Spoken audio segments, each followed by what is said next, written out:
This is the Matrix, and there has never been a time in human history that is more important and more crucial for us to awaken to that very fact. We as human beings have been asleep for too long, and in that deep sleep we have been destroying this planet, to which we need in order to survive, and we have disconnected from our own free will, our own personal power, and the fact that we are multidimensional creators. The way that we relate to our emotions, the way that we relate to relationships, the way that we relate to the lives that we're living is very disconnected. It is very unclear. It is very much as if we are walking zombies half asleep. We are not in a state of awareness or consciousness with these things, and we're doing harm. We're doing our harm to ourselves, each other, and this planet, and we are not, and the worst part about this is we're not actualizing our lives, our potential, or what we could really be experiencing and creating as physical beings. The point to awakening is not to escape our physical lives here. There is a multidimensional universe that is flowing through us, and that is one truth. One truth is that there's so much power to be found there, but another truth, if we can hold all of them, is that our physical experience on this planet plays by different laws, plays by different experiences, and it has different downfalls and different benefits, has different truths, different awareness, and different experiences available to us. For example, on this planet, as a physical being, you can do something called die. Your beating heart can stop, your lungs can stop breathing. And so there is a value given to our life that cannot be experienced as a spirit or as a spiritual soul that cannot die. There's a value that is given to us through that experience of the shortness of our life, of the delicateness of our life, and the delicateness with which we can experience that is death. Now, death experience within the multidimensional universe beyond human life, but it is not experienced in the same way as a human life. A human gathers things like dreams, thoughts, experiences, identity through this physical body, and through that experience, through that story that we're telling and creating and becoming through this physical body, through a physical life, the soul goes on, the body does not. And our physical life as a human being, all those thoughts, all those dreams, all those experiences that we've been gathering and really are most contained through us being alive and are most remembered through our experience of still being alive and holding all those things in our multidimensional body, when we die, it becomes nothing more than an imprint and a memory. It's not something that is being physically lived through a person anymore, physically contained through this physical body anymore. So the experience of death is much more intense as a human being than it is a spirit or an essence of death within the spiritual realm. There is a cost to awakening on this planet today, at this time in human history like never before. We cannot afford to make choices that are out of alignment with what it is we're truly wanting to see. Consequences of being out of alignment are greater, and the amount of wiggle room that we have for the choices that we're making with our own free will as creators is becoming less and less pliable without those consequences.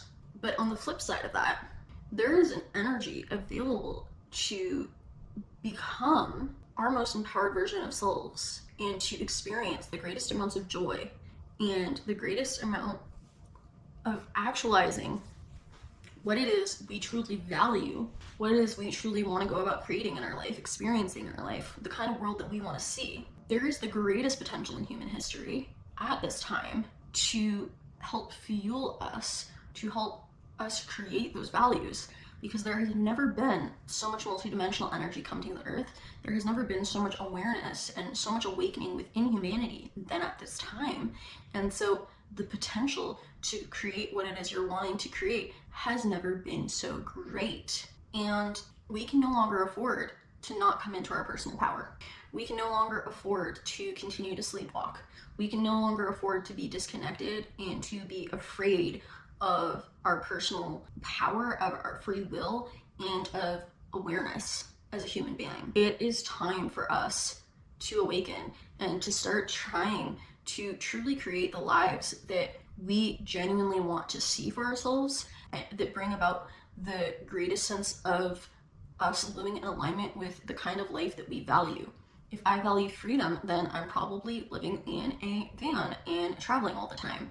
If I value freedom, that may look like speaking my mind more and being more authentic about how I feel despite the consequences. If I value freedom, I might be making choices that don't necessarily keep those that disagree with me around, because they're not going to stick around for those choices and for that freedom of speech or that freedom of action, whatever it is. Whatever it is that I value, whatever it is that I want to see for my personal life and for the world that we live in, that is my choice, that is my free will, that is my decision, my embodiment showing up for that thing that I want to see actualized. I need to fully see it through in all ways. And to do that, I need to start by deciding what that is. I need to start by figuring out what it is that I'm wanting, figure out what it is that I value, become clear on that. And then once I become clear on what is most important to me, against all other things that I value, against all other things that are important to me, when I really figure out what is most important to me, what brings me the most joy, what is most in alignment with what I stand for, I need to focus on fully bringing those things about through everything that I say, do, think, and choose each and every day. This is a global healing crisis, and we are all a part of it.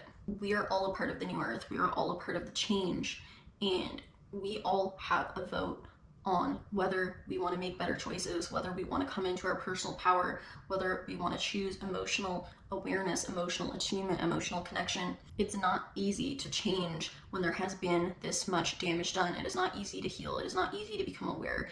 It is courageous and it is brave to do these very things, because there has been so much fighting against these very things in our choices and our experience as human beings on this planet for too long. And so the cost to becoming emotionally aware is intense, because you have to feel all that trauma you've been disconnected from and bypassing and holding on to all these years. The cost to make better choices and to come into your personal power in a world that tells you that you should not be personally free, that you are not personally free, and that you are part of a system that does not serve your greater sovereignty, that you are a slave to the system. We must break free of the matrix by allowing ourselves to be brave enough and courageous enough to face in each and every day the fact that there is something greater being asked of us, and there's something more important than the matrix idea of compliance, the matrix's idea of the disconnected life that most people are living, the way that we're eating, the way that we're farming, the way that we're living, and what we value and choose to do with our energy, what we choose to consume, and how we choose to behave, and what we see as important, and the way that we're treating the environment around us. All of these things are choices and experiences that are keeping us disconnected from our personal power. There are an endless amount of lies that we are being told, that we are being fed, that keep us disconnected from our sovereignty, from our personal truth, from our free will, from our choice, and from the personal power to which we all have access to and have never disconnected from, even though we have forgotten it was there and that we were capable of it. When we allow ourselves to come back to choice and to come back to what we personally want to see and create and be, and when we become more conscious and aware of the consequences of our actions every moment of every day, and the things that we're choosing every moment of every day that are not serving us. And we need to become aware of these things fast, these things that are out of alignment with what we value, out of alignment with the world that we want to see, that we are personally choosing and showing up for each day. Because the amount of time that we have to become aware of those things before the consequences drown us and wipe out our society or our personal selves as individuals, as human beings, before those consequences drown us, before the cost of not doing so becomes too much and too great, we must see that we have choices, that we have things, that we have so much more that we're capable of doing differently each and every day that will serve healing, that will serve awakening, that will serve a new earth, instead of continuing to perpetuate the old earth and the sleep-like state that we have all been in, that is not in service to ourselves or into the conscious evolution that humanity is actually a sovereign servant of a greater purpose, a greater awareness, a greater awakening of the subconscious mind of source in and of itself. It is time we decide what life we want to live. We are living and breathing for a short amount of time on this planet, and humanity is having less and less time to play around with as a conscious organism that is a collective group consciousness. Humanity itself can also die. And if we don't, as individuals, wake up to our participation in the human collective and the world that we are choosing, then yes, our time as this collective group consciousness of humanity is very limited, and the pressure is on. So it's time to become aware that you have so much more power in every single day than you have been led to believe. And it starts with what you are choosing with your thoughts, words, and actions. And it starts with becoming aware of why you're choosing those things, what's behind those things, and reprogramming and becoming the alchemy of a different frequency, of doing something differently, of changing what it is that you're doing and how you're doing it and how you're seeing it in order to create something else in its place. The sun, chariot of fire, burning with desire as he runs the race.